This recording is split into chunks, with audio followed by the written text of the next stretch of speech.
ना, measurement of matter वाला part actually बहुत बड़ा चैप्टर है और इसके कुछ कुछ टॉपिक्स है 10th को रिपीट भी हो रहा है। अभी वाला पार्ट सिनेरियो वाले पार्ट में मेजरमेंट ऑफ मैटर में मैटर क्या होता है, क्या होता है मैटर, वही जो हम लोग करते हैं ऐसा नहीं करते मैटर। ओके, दैट मैटर की बात नहीं कर रहे हम लोग। Matter is nothing but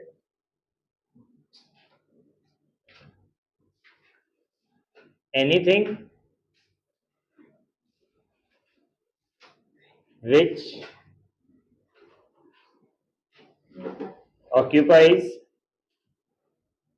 space and has mass। कोई भी ऑब्जेक्ट जिसमें स्पेस होगा, थोड़ा बहुत स्पेस ले रहा होगा और फिर थोड़ा बहुत वजन रहेगा, ऐसे वाले पार्ट को हम लोग क्या बोलेंगे, मैटर बोलेंगे। ओके, हम लोग को मेजरमेंट ऑफ मैटर वाला पार्ट बोलना है। अब इस मैटर वाले पार्ट को समझाने के लिए तुम लोग लाइक बहुत पहले से देखा हुआ है कि सबसे स्मॉलेस्ट वाला पार्ट कैसा होता है, लाइक एटम्स होते हैं, ग्रुप्स ऑफ एटम्स वाले पार्ट जो तुम्हारे मॉलिक्यूल्स वाले पार्ट है, ये एटम्स वाले पार्ट को हम लोग क्या बोलते हैं, एलिमेंट्स भी बोलते हैं। ये मॉलिक्यूल वाले पार्ट ग्रुप बना के तुम लोग बनाएंगे, फिर तुम्हारे पास कौन से आएंगे, कंपाउंड बनेगा, कंपाउंड से तुम्हारा लास्ट स्टेज में क्या बनेगा, मैटर बनेगा।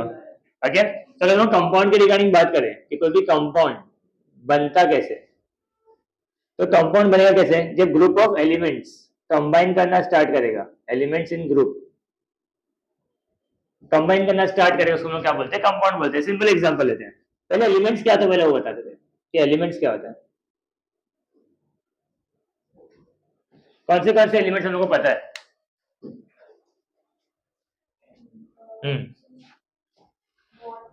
वाटर तो कंपाउंड होता है। एलिमेंट्स, एलिमेंट्स वाला पार्ट कैसा होता है, जो सिंगल एटम वाला part, like hydrogen,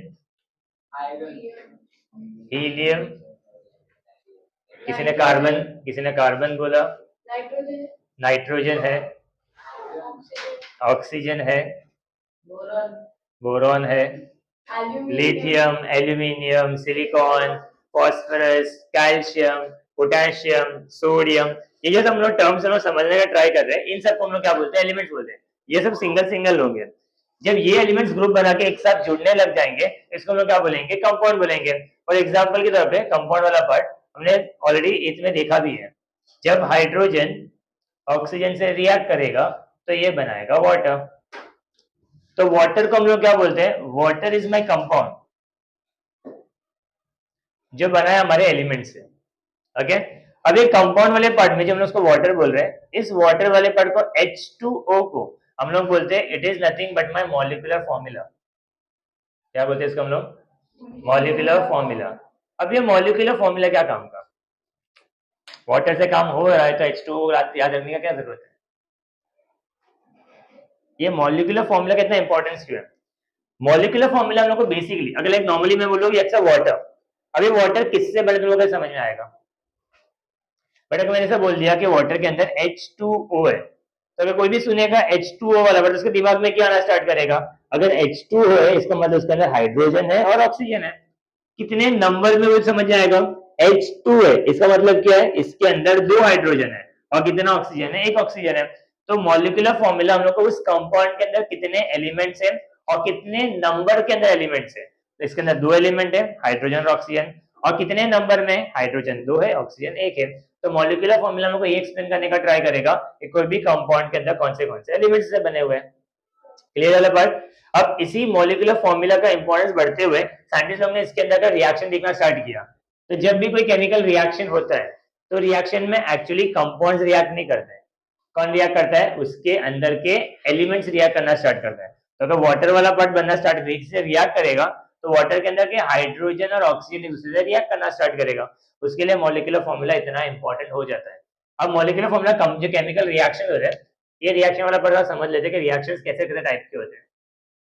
reactions are basically of 2 types, इसको तो इतना डेप्थ में पढ़ना नहीं है सर, एक है फिजिकल और एक होता है केमिकल।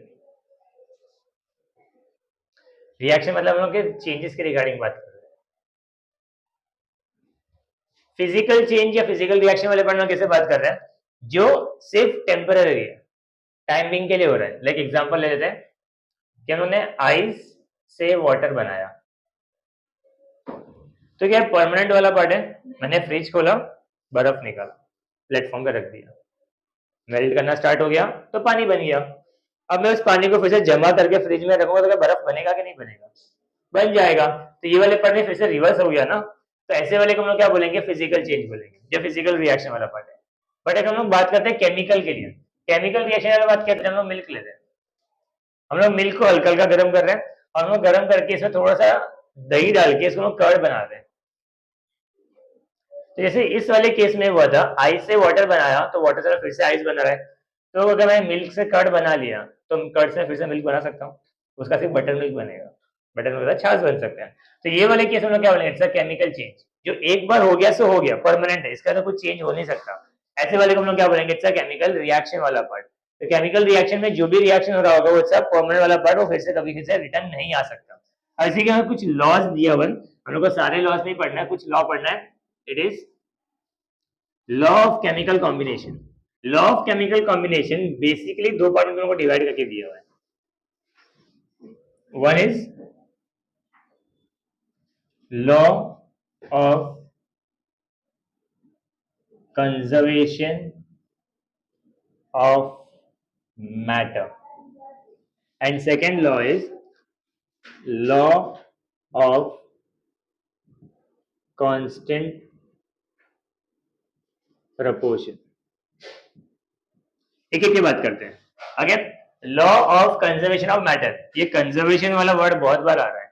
हमने चैप्टर नंबर 1 में सीखा था law of conservation of momentum, chapter number 2 में सीखा था law of conservation of energy. दोनों मतलब क्या था? कंजर्वेशन ऑफ मोमेंटम में क्या बोला था? जितना मोमेंटम कोलिजन के पहले होगा उतना ही मोमेंटम कोलिजन के बाद होगा। एनर्जी के लिए क्या बोला था? टोटल एनर्जी इस पूरे यूनिवर्स में कांस्टेंट है, energy can neither be created nor be destroyed, it can only be transferred from one form to another. तो कंजर्वेशन का मतलब क्या बोला था उन्होंने? कि किसी चीज का नुकसान नहीं होता है, जो पहले है वो बाद में भी रहने वाला है। तो यहाँ पर हम लोग क्या बोलेंगे? लॉ ऑफ कंजर्वेशन मैटर के बारे में बात कर रहे हैं कि यहाँ पर हम लोग दो चीज ले रहे हैं। लाइक एग्जांपल के तौर पे सपोज हाइड्रोजन और ऑक्सीजन दोनों मिक्स करके बनाने वाला है वाटर। ये एक रिएक्शन लिख लिया मैंने बेसिकली। अब इस वाले पार्ट में ये मेरा लेफ्ट हैंड साइड है LHS और ये मेरा राइट हैंड साइड है, ये हो गया RHS। जो लेफ्ट हैंड साइड लिखते हैं हम लोग, इसको हम लोग बोलते हैं रिएक्टेंट्स। क्या बोलते हैं? रिएक्टेंट्स। रिएक्टेंट्स मतलब ये लोग रिएक्ट करने वाले हैं। जो राइट हैंड साइड हम लोग लिखते हैं उसको हम लोग बोलते हैं प्रोडक्ट, जो बनने वाला इसको हम लोग क्या बोलते हैं? प्रोडक्ट बोलते हैं। अब लॉ ऑफ कंजर्वेशन मैटर क्या बोलता है? जितना वजन रिएक्टेंट्स का होगा उसको मिला के जो रिएक्टेंट में प्रोडक्ट बनेगा उसका वजन उतना ही रहने वाला है, वजन चेंज होगा नहीं। फॉर एग्जांपल के तौर पे लेते हैं कि सपोज मैं इसे समझाने के लिए बोल दिया कि हाइड्रोजन का वजन है 10 ग्राम और ऑक्सीजन का वजन है 60 ग्राम, तो 10 एंड 60 मिलकर कितना हो जाएगा? 70 हो जाएगा। तो रिएक्टेंट्स का वजन दोनों मिला के 70 होगा, तो जो प्रोडक्ट मेरा पार्ट होगा उसका वजन भी कितना होगा? मेरा 70 ग्राम ही होगा। ये वाला पार्ट चेंज नहीं होगा। क्या वजन में कुछ लॉस हो रहा है? जितना मास, जो वर्ड होगा वो मास होगा, जितना रिएक्टेंट का मास होगा रिएक्शन के बाद का जो प्रोडक्ट बनेगा उसका मास भी उतना रहने वाला है। ये वाला पार्ट चेंज नहीं होगा। इसी को हम लोग बोलते हैं law of conservation of matter. तो समझाने के लिए जनरल फॉर्म में बता दें, suppose A is reacting with B to form AB. The mass of the reactant, the mass of the total reactant is equal to the mass of the total product. कोई भी reaction हो, ऐसा नहीं कि इसी के अंदर हो, कोई भी रिएक्शन वाला पार्ट तुम ऑब्जर्व करोगे, रिएक्टेंट का जो मास होगा उतना ही उतना मेरा प्रोडक्ट का मास होगा। चाहे उसके अंदर केमिकल रिएक्शन हो रहा होगा, सब्सटेंस पूरा चेंज हो जाएगा, उसका कलर चेंज हो जाएगा, उसका स्टेट चेंज हो जाएगा। मतलब पहले उसका कलर कुछ रेड कलर का होगा, मान लो पूरा व्हाइट कलर का बन गया, मान लो उसका स्टेट सॉलिड से उसका स्टेट लिक्विड में आ गया, फिर गैसियस में आ गया। कुछ भी रिएक्शन होने दो, जब भी उसका वजन रिएक्टेंट का होगा टोटल प्रोडक्ट का वजन कितना रहेगा? सेम रहेगा, कुछ भी मास में लॉस होने वाला नहीं है। इसको हम लोग क्या बोलते हैं? Law of conservation of matter. अब लॉ ऑफ कांस्टेंट प्रपोर्शन, ये कांस्टेंट प्रपोर्शन का मतलब क्या होता है? प्रपोर्शन वाला पार्ट ये तो एक्चुअली देखा जाए ना, एथ में डिट्टो सिखाया गया था, ये कांस्टेंट प्रपोर्शन वाला पार्ट।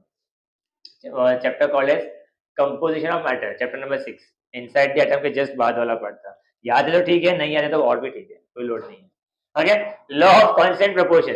प्रपोर्शन मतलब रेशियो वाला पार्ट। फॉर एग्जांपल अगर मैं तुम लोगों को बोलूं चाय बनाने के लिए, तुम लोग 1 कप चाय बनाना है, तो दोनों क्या करोगे, हम लोग पानी नहीं डाल रहे, प्योर बना रहे हैं, ठीक है। उन्होंने 1 कप दूध ले लिया, 1 चम्मच शक्कर डाल दिया और आधा चम्मच चाय पत्ती ले लिया। ओके, गैस पे लगा देना, चाय बन गया। ओके, अगर तुम लोग को बोलूं कि अब तुम लोग को 10 कप चाय बनाने का, तो क्या समझ, तुम 1 कप ही लोगे। अब प्रपोर्शन चेंज करोगे ना, अब तुम क्या करोगे, 10 कप वाला चला 8 कप ले लेते हैं और 2 कप पानी डाल देंगे। सेविंग, कॉस्ट कटिंग, पैसा बचाने का। फिर तुमने शुगर वाला पार्ट भी डाल दिया, तो क्या 1 चम्मच डालोगे, अब तुम कम 7-8 चम्मच शुगर भी डाल दोगे, 3-4 चम्मच चाय पत्ती भी डाल दोगे। तो प्रपोर्शन चेंज करो, इसको हम लोग क्या बोलेंगे, प्रपोर्शन वाला पार्ट बोलते हैं, मतलब रेशियो वाला पार्ट है। बट यहाँ पर लॉ ऑफ कांस्टेंट बोला गया। कांस्टेंट मतलब क्या, सेम। कांस्टेंट मतलब क्या होता है, सेम। हम लोग प्रपोर्शन हमेशा सेम रखते हैं, तो वो लोग क्या बोल रहे हैं कि जब भी कोई कंपाउंड बनेगा उसके अंदर का प्रपोर्शन हमेशा सेम रहेगा। तो एग्जाम्पल में समझते कि ये वाला पार्ट होगा कैसे। हम लोग कंपाउंड पिक करते हैं, सबसे पहले वाटर वाला पार्ट। वाटर का फॉर्मूला इज H2O। इस कंपाउंड के अंदर 2 एलिमेंट है हमारे पास, एक है हाइड्रोजन और एक है ऑक्सीजन। अब इसकी वजन के बारे में बात करते हैं। हाइड्रोजन का जो मास है वो है 1 डेल्टन। ऑक्सीजन का जो मास है वो है 16 डेल्टन। ओके, ये मास वाला पार्ट तुमको याद रखना पड़ेगा। हाइड्रोजन का मास 1 है, ऑक्सीजन का मास कितना, 16 है। तो इस पूरे कंपाउंड का मास कितना वाला पार्ट होगा, तो समझने का ट्राई करोगे इन दोनों का रेशियो, हाइड्रोजन और ऑक्सीजन का रेशियो कितना है वाटर के अंदर समझते हैं। हाइड्रोजन का, एक हाइड्रोजन का वजन 1 है, बट यहाँ तो 2 हाइड्रोजन है, तो लोग क्या करेंगे, इसको इंटू 2 से मल्टीप्लाई करेंगे। तो हाइड्रोजन कितना हो गया, 2, बट ऑक्सीजन तो एक ही है, तो ऑक्सीजन को 16 को 1 से मल्टीप्लाई करोगे, आंसर कितना आएगा, 16 आएगा। तो अगर मैं हाइड्रोजन और ऑक्सीजन का रेशियो निकालूंगा तो ये हो जाएगा 2:16। रेशियो का मतलब क्या होता है, डिवाइड, अपॉन वाला पार्ट। तो लोग क्या करेंगे, 2 को 16 से डिवाइड करेंगे। अगर मैं 2 को 16 से डिवाइड करूंगा तो ये हो जाएगा 2 1 जा 2 8 जा, तो कितना आया 1/8। तो रेशियो कितना मिला अपने को, 1:8। अब इस रेशियो का मतलब क्या होता है, 1:8 का समझो। 1 किसका हो गया, हाइड्रोजन का, और 8 किसका हो गया, ऑक्सीजन का। 1 + 8 9 हो गया। तो हम लोग क्या करते हैं, अगर मैंने बोला कि मेरे पास 9 ग्राम्स ऑफ वाटर है, अगर मैंने क्या बोला, मेरे पास 9 ग्राम्स ऑफ वाटर है, तो इस 9 ग्राम वाले पार्ट में 1 ग्राम हाइड्रोजन होगा एंड 8 ग्राम ऑक्सीजन होगा। ये फिक्स है, ये प्रोपोर्शन जो कांस्टेंट है, कभी भी चेंज नहीं होगा। तुमने पानी चाहे कहीं से भी लिया, पानी तुमने घर का नल खोला, वहां से बीएमसी का पानी ले लिया, या तुमने सी वाटर पिक कर लिया, या चाहे तुमने लेबोरेटरी में पानी बना लो, कहीं पर भी से तुम पानी का एक मॉलिक्यूल निकालोगे और उसका जो प्रपोर्शन चेक करोगे, तो हमेशा ऐसा होगा 1 ग्राम हाइड्रोजन होगा तो उसमें 8 ग्राम ऑक्सीजन होगा, तभी जगह वाटर बनेगा, वरना वाटर नहीं बनेगा। ओके, इसको हम लोग बोलते हैं कांस्टेंट प्रपोर्शन वाला पार्ट। इसका एक और एग्जांपल है जो टेक्स्ट बुक में दिया हुआ है। लेट्स से हम लोग लेते हैं CO2, it is carbon dioxide. Okay, carbon dioxide वाले पार्ट में क्या हो गया, एक कार्बन है और एक ऑक्सीजन, 2 एलिमेंट्स है इसके अंदर। अब मास के बारे में बात करते हैं। कार्बन का जो वजन है वो है 12, ऑक्सीजन का जो वजन है वो है 16। भाई सिनेरियो क्या है, कार्बन तो अकेला है और ऑक्सीजन कितना है, 2, तो मुझे क्या करना पड़ेगा, इसको इंटू 2 करना पड़ेगा। तो 16 इंटू 2 का कितना होगा, 32 होगा। तो अगर मैं इसका प्रपोर्शन रेशियो निकालने का स्टार्ट करूंगा तो मैं क्या बोलूंगा, 12 डिवाइडेड बाई 32। 2 6 जा 2 16 जा 2 3 जा 2 3 2 8 जा, तो कितना आ जाएगा, इट इज 3/8, मतलब कितना हो गया, 3:8। 3:8 को पूरा ऐड करोगे तो आंसर कितना आ रहा है, 11। तो अगर मेरे पास 11 ग्राम कार्बन डाइऑक्साइड है, इसका मतलब क्या होगा, ये 11 किससे बना होगा, 3 ग्राम कार्बन से बना होगा एंड 8 ग्राम्स ऑक्सीजन से बना होगा। As simple as that. और ये प्रोपोर्शन कभी भी चेंज नहीं होगा, चाहे कार्बन डाइऑक्साइड कहीं से भी आ रहा होगा, जो रेशियो इन लोगों का मिक्सिंग वाला पार्ट होगा, जो कॉम्बिनेशन का जो रेशियो रहेगा वो हमेशा कांस्टेंट रहता है। इसी को हम लोग बोलते हैं लॉ ऑफ कांस्टेंट प्रोपोर्शन। 2 अलग अलग साइंटिस्ट था, इसको बताने वाले साइंटिस्ट था वो एंटनी लिजोवायर था, और इसको बताने वाले साइंटिस्ट था जे प्रोस्ट था। 2 अलग अलग पर्सनालिटी जिन्होंने इसके रिगार्डिंग काम किया है। लिजोवायर ने और भी बहुत सारा काम किया, इसने बहुत सारे अलग अलग चीजें बताया, मॉडर्न केमिस्ट्री का बुक लिखने का काम इसने किया, कंजर्वेशन मैटर बताने का काम भी इसे नहीं किया था, लॉजिकली क्या था, इसका वेइंग मशीन अच्छा था। तो वेइंग मशीन एक्चुअली इसमें क्या हो रहा है, रिएक्टेंट का वजन कितना है, प्रोडक्ट का वजन कितना है, ये चेक करने के लिए मशीन चाहिए अपने पास। तो इसके वो मशीन था तो उसको वो चेक करके बता पाया था। तो उसने क्या किया, रिएक्शन के पहले के रिएक्टेंट्स का वजन किया, फिर रिएक्शन होने का जो रिजल्ट है उसका वजन किया, और उसको ये चेक किया कि वजन तो सेम टू सेम आ रहा है। तो उसने ये दिमाग लगा के बता दिया कि लॉ ऑफ कंजर्वेशन का क्या होता है कि कुछ भी वजन का लॉस हो ही नहीं रहा है। ऐसे ऐसे बहुत सारी चीजों को स्टडी किया। हवा जब फायर लगता है ना, आग, आग लगने के लिए क्या क्या चाहिए होता है? अगर मान लो आग लग रहा है तो ऑक्सीजन चाहिए ना उसके लिए। ये ऑक्सीजन बताने वाला जो सिनेरियो था वो भी यही था कि ऑक्सीजन सपोर्ट्स कंबशन वाला पार्ट, ये वाला पार्ट बताने का साइंटिस्ट का काम किसका था? लिजोवार्ड का था। ऐसे बहुत सारी चीजों को स्टडी किया था, ऑक्सीजन को स्टडी किया, हाइड्रोजन को स्टडी किया, ऐसे बहुत सारे एलिमेंट्स को स्टडी किया गया था और उसको बड़ी डिटेल तुम लोगों को उसमें दिया हुआ है। स्कूल के अगर पॉइंट ऑफ व्यू से बात करें तो ऐसा कुछ क्वेश्चन एग्जाम में नहीं आता है। तुम लोगों को एग्जाम में जो क्वेश्चन आएगा वो लॉ ऑफ कंजर्वेशन मैटर क्या होता है और उसका एक एग्जाम्पल के तौर पर याद रखना पड़ेगा, और लॉ ऑफ कांस्टेंट प्रोपोर्शन क्या होता है वो यही पूछा जाएगा। इसके अलावा तुम लोगों को कुछ पूछा नहीं जाएगा सही है। ठीक है, तो देखते बढ़ते आगे। नेक्स्ट टॉपिक वाला part is atom size, mass and valency वाला पार्ट। अब तीनों अलग अलग टॉपिक है, इसमें वैलेंसी थोड़ा यूज है, एंड साइज वाला पार्ट जो तुम लोगों को सिखाने वाला हूं यहाँ पर, ये तुम लोगों को 10th में वैसे रिपीट होगा। ये वाला पार्ट तुम ध्यान रख सकते हो, याद रख सकते हो, याद रखना। शायद से ऐसा हो सकता है कि स्कूल में तुम लोग को इस एरिया से क्वेश्चन पूछे। अगर कोई स्कूल ऐसा होगा जो तुम 10th के लिए ट्रेन कर रहा होगा तो वो ऐसे चाहेगा कि ऐसा कुछ क्वेश्चन पूछे जो 10th में तुमको फिर से रिपीट हो रहा है। तो साइज वाला पार्ट तुम लोगों को फिर से 10th में आने वाला है, तो समझते हैं साइज वाला पार्ट क्या है। पहले हम एटम के रिगार्डिंग समझ लेते हैं कि एटम वाला पार्ट में क्या क्या होता है करके। हमें बेसिक हमको ऑलरेडी पता है कि एटम वाला पार्ट 3 चीजों से बना होता है। तो एटम वाले पार्ट में नॉर्मली कैसा होता है, सबसे पहले एटम के सेंटर में होगा एटम का न्यूक्लियस। न्यूक्लियस के अंदर एक हम लोग लिखते हैं पी और एक लिखते हैं एन। पी का मतलब होता है प्रोटॉन, प्रोटॉन का जो चार्ज होता है वो होता है पॉजिटिव। एन मतलब न्यूट्रॉन, न्यूट्रॉन का होता है चार्ज कुछ नहीं। अगेन इसके बाद हमारे पास होते हैं शेल्स। इन शेल्स बोलो या ऑर्बिट बोलो, तुम लोग को जो भी बोलना रहेगा बोल सकते हैं। अगर मैं बेसिकली 4 शेल के रिगार्डिंग बात किया है, शेल का नाम क्या था? के एल एम एन। ये हमारे शेल्स वाले पार्ट है। इन शेल्स के अंदर होते हैं हमारे ई वाले पार्ट, जिसको हम क्या बोलते हैं? इलेक्ट्रॉन्स। तुम्हारा E is nothing but electrons, और इलेक्ट्रॉन का चार्ज क्या होता है? माइनस होता है। हमेशा याद रखना, नंबर ऑफ प्रोटॉन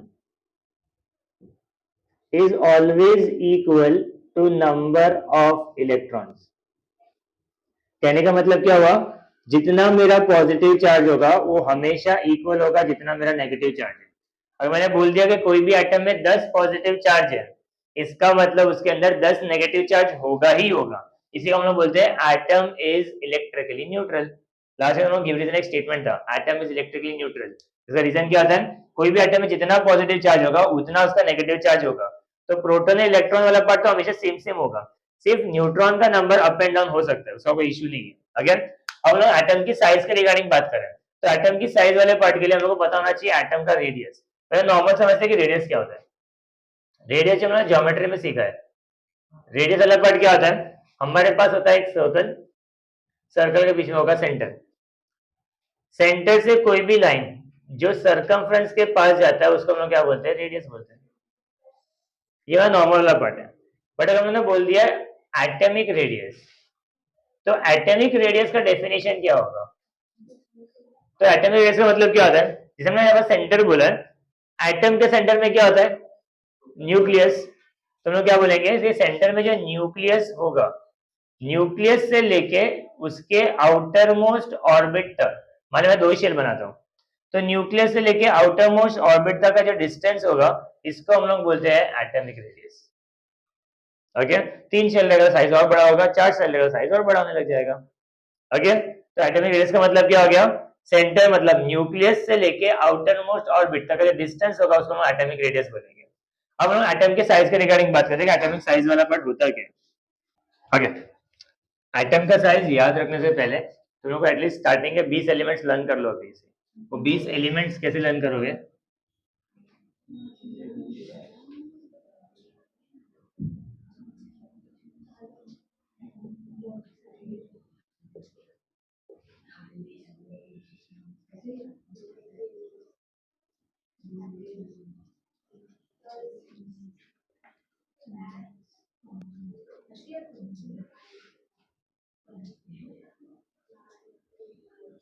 ओके, ये तुम्हारे लाइन से फर्स्ट 10 एलिमेंट्स है। स्टेटमेंट क्या है? It is hi hello listen BBC news on Friday night. इस बीबीसी वाले पर बीई लिख दो। तो मतलब क्या हो गया, ये वाला पार्ट हो जाएगा H, ये हो जाएगा He, ये होगा Li, ये होगा Be, ये B रहेगा, ये C रहेगा, ये N रहेगा, ये O होगा, ये F रहेगा और ये Ne रहेगा। ओके, तो इनके नाम क्या हो जाएगा, this is hydrogen, next is helium, next is lithium, next is Y, LLY. Again, beryllium, boron, carbon, nitrogen, oxygen, fluorine and neon. तो नंबरिंग क्या है इसका, 1 2 3 4 5 6 7 8 9 10। तो कहने का मतलब क्या हो गया, हाइड्रोजन नंबर 1 पे आ रहा है तो इसके अंदर एक इलेक्ट्रॉन है, हीलियम के पास 2 इलेक्ट्रॉन है, lithium 3, beryllium 4, boron 5, carbon 6, nitrogen 7, oxygen 8, fluorine 9, neon 10। जितना इलेक्ट्रॉन उतना प्रोटॉन भी होता है, इसके 10 पॉजिटिव चार्ज है, 10 नेगेटिव चार्ज है। इसके पास 2 पॉजिटिव है तो 2 नेगेटिव है, इसके पास 6 पॉजिटिव है तो 6 नेगेटिव है। Number of proton, number of electrons वाले पार्ट तुम लोग को यहाँ से मिल जाएगा। ये हो गया मेरा फर्स्ट 10 वाला पार्ट। अगेन अब बात करते हैं नेक्स्ट 10 वाला part, it is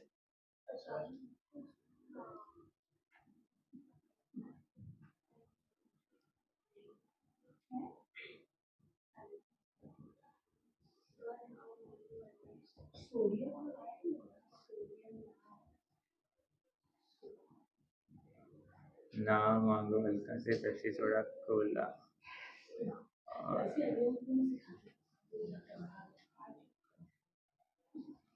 again it is ना मांगो अल्का से पेप्सी सोडा कोला और काजू कतली। सिर्फ याद रखने का तरीके के हिसाब से थोड़ा सा लॉजिक ढूंढने जाओगे तो कुछ लॉजिक नहीं इसके लिए, ठीक है।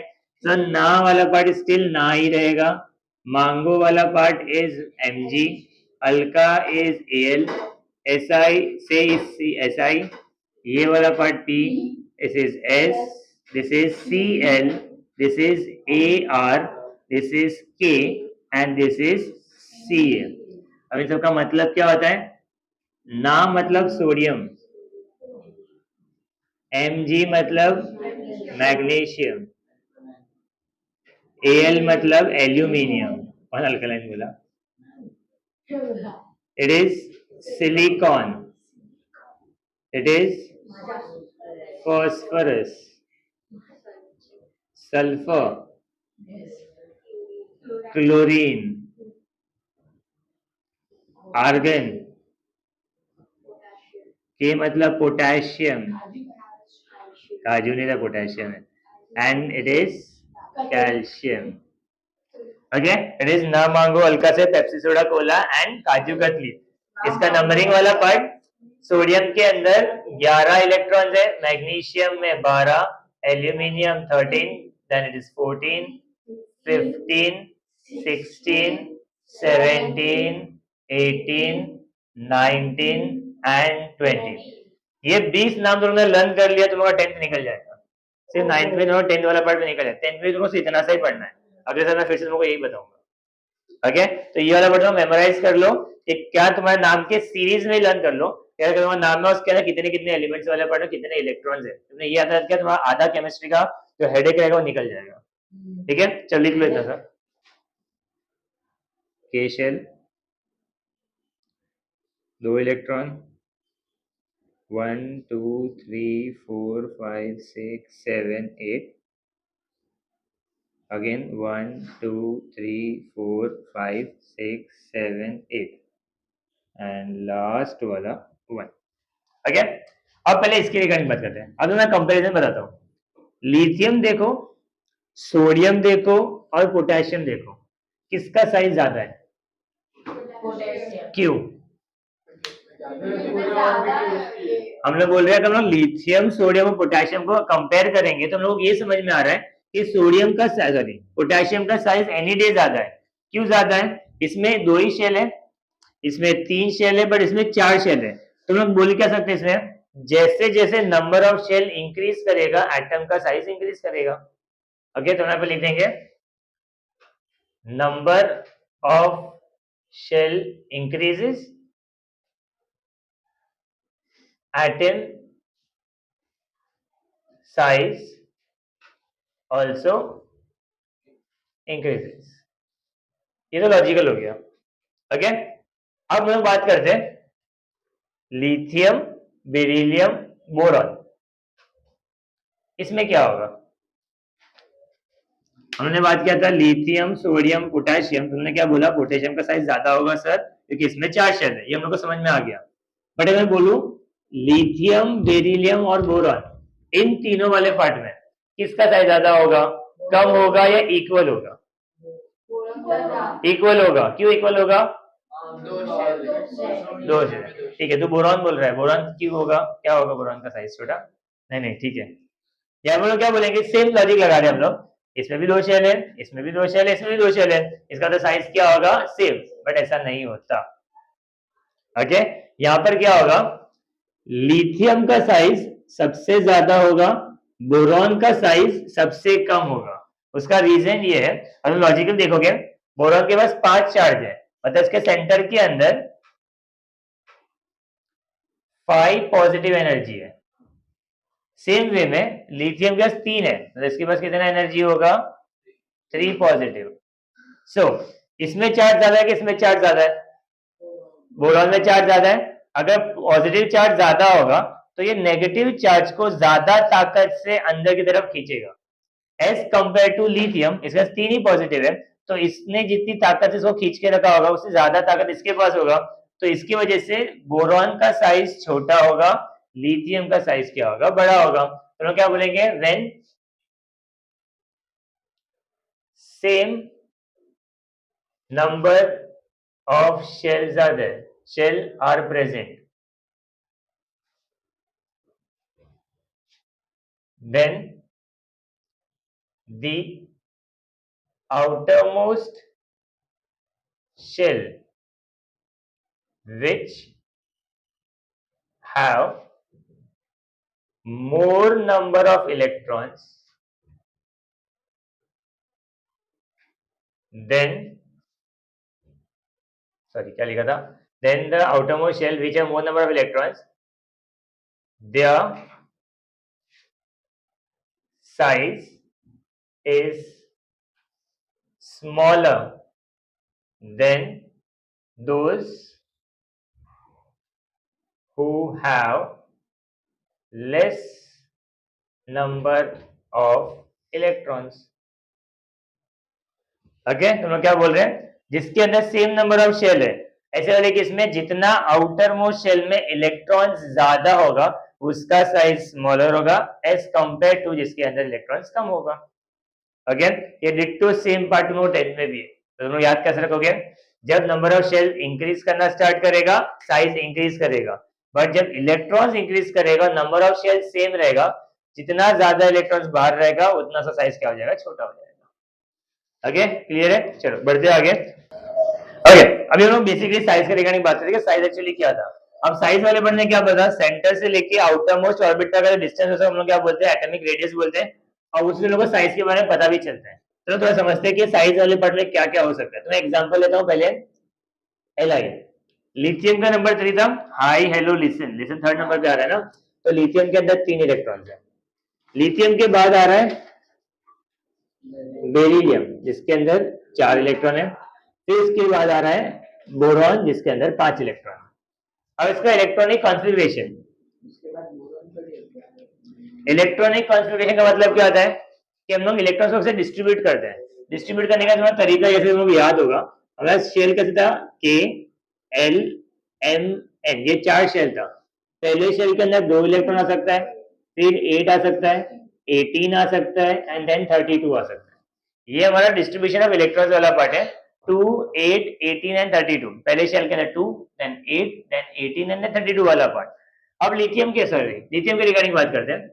लिथियम के 3 इलेक्ट्रॉन है। पहले शेल के अंदर तो 2 ही इलेक्ट्रॉन आ सकते हैं, यहाँ पर 2 आ गया। तो बचा कितना 1, तो ये हो गया 2,1। इस 2,1 को हम बोल देंगे electronic configuration of lithium. Electronic configuration मतलब क्या होता है, डिस्ट्रीब्यूशन ऑफ इलेक्ट्रॉन्स। हम लोग इलेक्ट्रॉन्स को कैसे डिस्ट्रीब्यूट करेंगे शेल के अंदर। जैसे बेरिलियम के लिए देखते हैं, इलेक्ट्रॉनिक कॉन्फ़िगरेशन कितना होगा 2,2। वैसे बोरॉन के लिए 2,3। ओके, अब इसका स्ट्रक्चर बना लेते हैं। पहले आएगा न्यूक्लियस ऑफ लिथियम।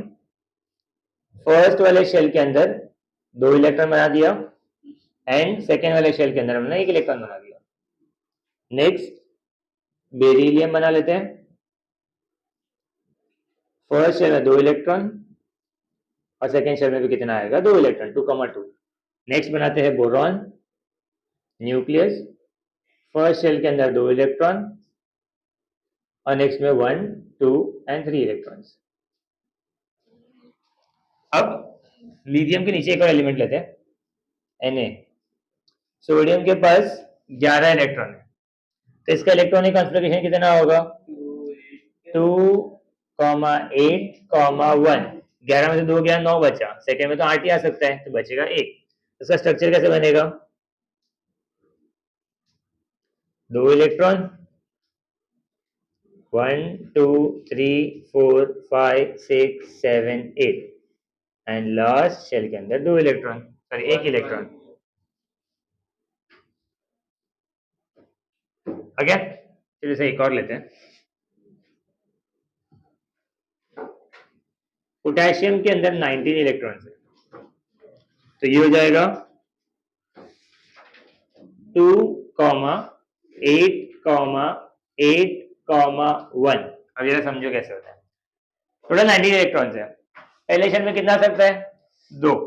19 में से 2 गया तो कितना बचेगा 70। सेकेंड में आ सकता है 8, तो 8 बचे, 70 में से 8 गया तो कितना बचेगा 9। अब तुम लोग 9 यहाँ पर नहीं लिखोगे, तो सर यहाँ पर तो 18 का कैपेसिटी है तो 9 क्यों नहीं लिख सकते हम लोग यहाँ पर। हम लोग एक रूल यूज करते हैं college law of octet. Octet के हिसाब से लास्ट शेल में कितना रखते हैं हम लोग 8 इलेक्ट्रॉन रखते हैं, तो 9 में से 8 जाएगा तो कितना बचेगा 1, उसके लास्ट में कितना आएगा 1 आएगा। ओके ना, नेक्स्ट टॉपिक इज मास। अब मास मतलब क्या होता है, तो 2 टर्म याद रखना पड़ेगा कि एक था तुमने जो सीखा था 8 में वाज एटॉमिक नंबर और एक था एटॉमिक मास। एटॉमिक नंबर का मतलब क्या होता है, atomic number is number of electrons और नंबर ऑफ प्रोटॉन, इसको हम एटॉमिक नंबर बोलते हैं। जैसे मैंने सीखा था hydrogen, helium, lithium, beryllium, boron, जो लिस्ट ऑफ नंबर लिखा था हमने, वो सब के सब मेरे एटॉमिक नंबर है। वो लोग क्या इंडिकेट कर रहे हैं कि उसके अंदर कितने नंबर ऑफ इलेक्ट्रॉन्स है या फिर कितने नंबर ऑफ प्रोटॉन है, वो हम लोग ये इंडिकेट कर रहे हैं। और हम एटॉमिक मास के रिगार्डिंग बात कर रहे हैं, तो एटॉमिक मास मतलब क्या होता है, it is sum of proton and neutron. Simple language में क्या लिखेंगे P प्लस N। तब क्या होता है, न्यूक्लियस के अंदर क्या होता है प्रोटॉन और न्यूट्रॉन, तो न्यूक्लियस के अंदर जो चीज होता है उसको प्लस कर दोगे तो तुमको एटॉमिक मास मिलना स्टार्ट करेगा। लास्ट में तुमको सिखाया भी क्या था वो था रदरफोर्ड वाला एक्सपेरिमेंट, वो फॉयल वाले पार्ट में जब वो रेज ऑफ लाइट टकरा के जा रही थी, सिर्फ वो सेंटर से टकरा के इधर उधर भाग गई, बाकी सब लाइट डायरेक्ट निकल गई थी। उसका मतलब क्या था कि पूरा वजन किधर होता है न्यूक्लियस के अंदर होता है, और न्यूक्लियस में क्या होता है प्रोटॉन और न्यूट्रॉन होता है, तो प्रोटॉन और न्यूट्रॉन वाला part is nothing but atomic mass. Okay, अब ये तो हम लोग अभी पता चल गया था, बट पहले के जमाने को साइंटिस्ट लोगों को बड़ा तकलीफ हुआ था एटॉमिक मास को वजन कैसे किया जाएगा। इतना वेइंग मशीन एक्यूरेट नहीं था उन लोगों के पास कि वो एटॉमिक मास को निकाल सके। तब उन्होंने क्या किया, उन्होंने एक रेफरेंस एटम लिया। रेफरेंस एटम मतलब कैसे ले लिया, उन्होंने रेफरेंस एटम ले लिया like hydrogen. Hydrogen is the lightest element, इसका एटॉमिक मास कितना है 1 डेल्टन। यू मतलब क्या होता है डेल्टन होता है। और एक रेफरेंस एटम मतलब कैसा हो गया, तुम लोग कोई भी जगह का लोकेशन देना हो तो तुम लोकेशन वाला पार्ट कैसे देते हो, तुम लोग एक लैंडमार्क ढूंढना स्टार्ट करते हो ना, पहले तुम लोग जाओ वो स्टेशन आएगा, स्टेशन से तुम राइट जाना, एक सिग्नल आएगा, सिग्नल से तुम लेफ्ट जाना, एक रेफरेंस पॉइंट देना स्टार्ट करोगे तब जगह वो लोग उस पाथ पे पहुंचना स्टार्ट करते हैं। सिमिलरली उन्होंने हाइड्रोजन को एक रेफरेंस एटम लिया और उन्होंने इसकी मदद से बाकी सारे एटॉमिक मासेस निकालना स्टार्ट किया। और एग्जांपल ऐसे समझाने के लिए बता रहा हूँ, लॉजिक नहीं है और समझाने के लिए बता रहा हूँ। उन्होंने क्या किया, एक वेइंग मशीन ले लिया, वेइंग मशीन के दो तरफ में उन्होंने क्या किया, उन्होंने एक तरफ एक हाइड्रोजन रखा और एक तरफ उन्होंने एक नाइट्रोजन रखा और उन्होंने चेक किया कि दोनों का वजन इक्वल आ रहा है कि नहीं आ रहा है। तो उन्होंने ये ऑब्जर्व किया कि इक्वल नहीं आ रहा है, तो उन्होंने क्या कर दिया, हाइड्रोजन का नंबर बढ़ाना स्टार्ट कर दिया। एक हाइड्रोजन रखा, काम नहीं बना, एक और हाइड्रोजन ऐड किया, फिर एक और हाइड्रोजन ऐड किया, फिर एक और हाइड्रोजन ऐड किया। ऐसे करते करते जब उन्होंने 14 हाइड्रोजन को एक बाजू ऐड किया, ये सब इक्वल थे मेरे एक नाइट्रोजन के बराबर। एक हाइड्रोजन मतलब एक यूनिट, एक डेल्टन। अगर मैंने 14 हाइड्रोजन डाला रहेगा मतलब मेरा 14 डेल्टन ऑफ हाइड्रोजन मिला के मेरे को एक नाइट्रोजन का वजन दे रहा था। तो इसका मतलब क्या हुआ कि नाइट्रोजन का मास कितना था, 14 डेल्टन था। उन्होंने क्या किया, एक रेफरेंस एटम लिया जो सबसे लाइटेस्ट था, इसकी मदद से बाकी सारे एलिमेंट्स के भी एटॉमिक मास निकालना स्टार्ट किया। बट आगे अगर तकलीफ ये होने लग गया, चलो कुछ कुछ आंसर फ्रैक्शन में आने लग गया। जब लोग आंसर फ्रैक्शन में आने लग गए तो उन्होंने क्या किया, इस रेफरेंस एटम को चेंज कर दिया और क्या किया उन्होंने, इस हाइड्रोजन से उन्होंने इसको किसमें कन्वर्ट कर दिया, कार्बन। कार्बन का एटॉमिक मास कितना था, 12। तो उन्होंने क्या किया, कार्बन के एटॉमिक मासेस लेना स्टार्ट किया और इसकी मदद से उन्होंने बाकी सब रिलेटिव एटॉमिक मास निकालना स्टार्ट किया और उन लोगों को उसके साथ रिजल्ट भी मिलना स्टार्ट हो गया था। अगेन देखते हैं क्या लिखा हुआ इसके अंदर। केमिकल सिंबल एंड एलिमेंट वाला पार्ट का मतलब क्या वाला पार्ट समझते हैं कि साइंस जब बढ़ना स्टार्ट करा तो पहले के लोग साइंस में बिलीव नहीं करते थे, फिर धीरे धीरे साइंटिस्ट लोग आकर अपना दिमाग लगाने लग गए। जब लोग दिमाग लगाने लग गए तो अब मैं कुछ दिमाग लगा रहा, मैं चीजें अपने हिसाब से बनाऊंगा ना। अब जैसे ये कोई बंदा रहेगा ये अपने हिसाब से बनाएगा, वो कोई बनाएगी तो अपने हिसाब से बनाएगी, सब लोग अपना ब्रेन यूज करना स्टार्ट करेंगे। तो अगर एटम के रिगार्डिंग बात करें तो सबसे पहले साइंटिस्ट उसका नाम था जॉन डेल्टन। अपने इंडिया कन्नड़ मुनि थे पर उनको इतना पॉपुलैरिटी मिला नहीं था, साइंटिस्ट लोग इंग्लिश साइंटिस्ट लोगों को ज्यादा मिला था। और कहते ये वाले केस क्या बोलेंगे कि डेल्टन का ज्यादा इंपॉर्टेंस मिला था। तो डेल्टन का स्टोरी क्या समझो, डेल्टन ने क्या किया, उसने एक सिंबल बनाया, ऐसा एक सर्कल बनाया और उसने एक डॉट बनाया। सर्कल एंड डॉट क्या हो गया, सर्कल एंड डॉट वाले पार्ट में उसने रिप्रेजेंट किया एज हाइड्रोजन। उसने ये बोला कि ये मेरा हाइड्रोजन है। ऐसा क्यों बोला, क्योंकि हाइड्रोजन के अंदर एक ही इलेक्ट्रॉन है, तो उसने ऐसा सोचा होगा कि एक इलेक्ट्रॉन सर्कल एक डॉट बना लेता हूं। ऐसे उसने एक और सिंबल बनाया सी और उसने इसको सर्कल कर दिया अगेन, और इसको उसने बोला कॉपर।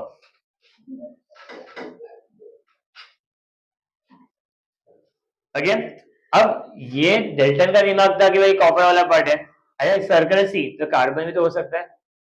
तो ये ऑल ओवर दी वर्ल्ड जब यूज करना स्टार्ट करते तो लोगों में कंफ्यूजन आने लग गया कि भाई ये कैसे सिंबल्स को कैसे समझा जाएगा करके। तो उन्होंने क्या किया, एक ब्राजीलियस करके साइंटिस्ट था, उसने बनाया IUPAC, it is international union of pure and applied chemistry, international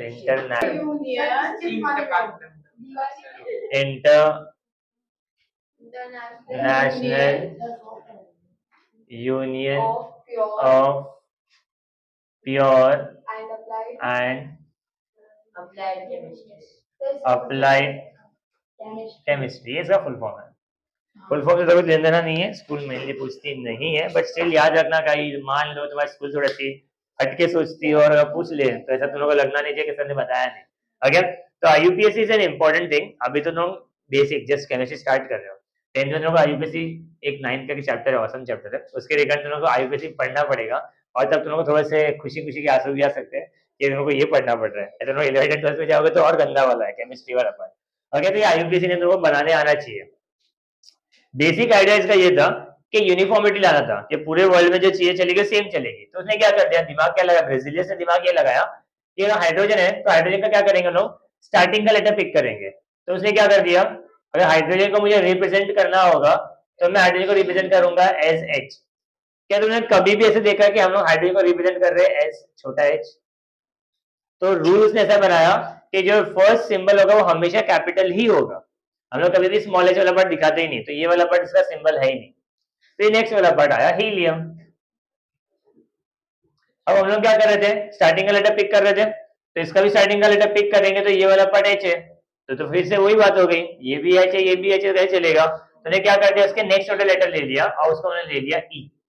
तो उसने He वाले पार्ट को रिप्रेजेंट कर दिया हीलियम। तो उसने ये भी बोला, क्या तुमने कभी ऐसा देखा है H एंड E, हम लोग हमेशा H है छोटा E लिखते हैं ना, तो कहने का मतलब क्या हो गया, फर्स्ट लेटर हमेशा कैपिटल होगा, सेकेंड लेटर हमेशा स्मॉल होगा। तो ये वाला तरीका भी रिप्रेजेंटेशन करनी होता है। तो उसे पिक करना ऐसा स्टार्ट किया कि स्टार्टिंग के लेटर्स को लिया और उसको कैपिटल लेटर से असाइन करना स्टार्ट किया। अगर दो सेम टू सेम आ रहा है तो उसका सेकंड लेटर लिया और उसको उसने क्या लिखा था, स्मॉल लिखा था। आप तुम लोग ऐसा भी सोच सकते हो, like example is Fe। Fe is iron. अब बोलोगे सर आयरन तो आई है, तो ये Fe वाला पार्ट कैसे आ रहा है? तो इसके कुछ लैटिन एंड ग्रीक नेम्स लिया गया है, it is ferrum. Okay, ferrum से इसका नाम लिया गया है। ऐसे बहुत सारे अलग अलग नेम्स वाले पार्ट है, तो पोटेशियम देख लो, सोडियम देख लो, उनके स्टार्टिंग इनिशियल नेम नहीं, तो उसके लैटिन एंड ग्रीक से जहां से उनको डिराइव किया गया है, उन्होंने उसके इनिशियल्स को भी यूज करना स्टार्ट किया है, और ये उन्होंने IUPAC वाला पार्ट बनाना स्टार्ट किया। That is nothing but your chemical symbols and the elements वाला पार्ट, कि हम लोग हर एक एलिमेंट को सिंबल कैसे किया जाएगा। ओके, तुम लोग अभी IUPAC वाला पार्ट फॉलो करते हैं, डेल्टन के ये ओल्ड स्टडीज को फॉलो नहीं करते। नेक्स्ट वाला part and last for today is something कि कुछ कुछ एलिमेंट्स मोनो एटॉमिक होते हैं, तुम लोग लिख लेते हैं एटम्स वाले part. Some are mono atomic and some are diatomic. Mono atomic का सिंपल एग्जांपल इज मोनो मतलब single, is mono atomic. Actually science 2 में बड़ा होगा ना, मोनोकॉट्स एंड डाइकॉट्स, उसे कहते हैं मोनो मतलब सिंगल वाला पार्ट, डाई मतलब टू वाला पार्ट। तो ये मोनो एटॉमिक मतलब क्या होगा, सिंगल वाला पार्ट, डाई एटॉमिक मतलब इसके अंदर क्या रहेगा, टू वाला पार्ट रहेगा। तो एग्जांपल समझते हैं, मैं 3 एग्जांपल लिखता हूं। One is helium. हीलियम का जो फॉर्मूला है, हीलियम का जो फॉर्मूला है वो है He। नेक्स्ट इज नियॉन का formula is Ne, and next is argon which is Ar। क्या तुम लोगों से फॉर्मूला कह रही 2 3 नंबर दिख रहा है? अब डायटॉमिक की बात करते हैं। ऑक्सीजन, ऑक्सीजन का फॉर्मूला क्या है, O2। O2, और सर हम लोग तो O बोलते हैं। O is the symbol of oxygen, O2 is the molecular formula of oxygen। अगर IUPAC के नाम से अरेंज करना होगा, हाइड्रोजन को H से रिप्रेजेंट किया गया है, वैसे ऑक्सीजन को हम लोग क्या लिखेंगे, O लिखेंगे। उसका फॉर्मूला क्या होता है, हमारा O2 होता है। वैसे ही हाइड्रोजन वाले पार्ट में हाइड्रोजन भी क्या होगा, H2 होगा। वैसे ही नाइट्रोजन वाले पार्ट में नाइट्रोजन इज N2। तो ये वाले पार्ट में क्या होगा, इसका मतलब क्या हुआ, मार्केट में कभी भी ऑक्सीजन अकेला नहीं होगा, वो हमेशा 2 ऑक्सीजन जुड़ के आएगा। वैसे हाइड्रोजन 2 जुड़ के आया होगा, वैसे नाइट्रोजन भी 2 जुड़ के आया होगा। सिंपल लॉजिक है। ऐसा 2 वाला पार्ट क्यों हो रहा है, हाइड्रोजन के पास 1 इलेक्ट्रॉन है, क्या ये स्टेबल है? तो लॉजिक की बात करेंगे, ये हाइड्रोजन का न्यूक्लियस हो गया और इसके पास एक ही शेल में 1 इलेक्ट्रॉन है, बट एक शेल के अंदर कितना इलेक्ट्रॉन होना चाहिए, 2 होना चाहिए फर्स्ट शेल के अंदर, इसको 1 की और जरूरत है ना। तो ये क्या करेगा, एक और हाइड्रोजन से पेयरिंग करेगा, तो 2 हाइड्रोजन साथ में घूमेंगे, ये इलेक्ट्रॉन से शेयर करेगा, ये इलेक्ट्रॉन से शेयर करेगा, और ऐसे दोनों काम बन जाएगा। इसके उसको हम लोग कैसे लिखते हैं, H2 से लिखते हैं। तो इसको हम लोग बोलते हैं कोवैलेंट बॉन्ड।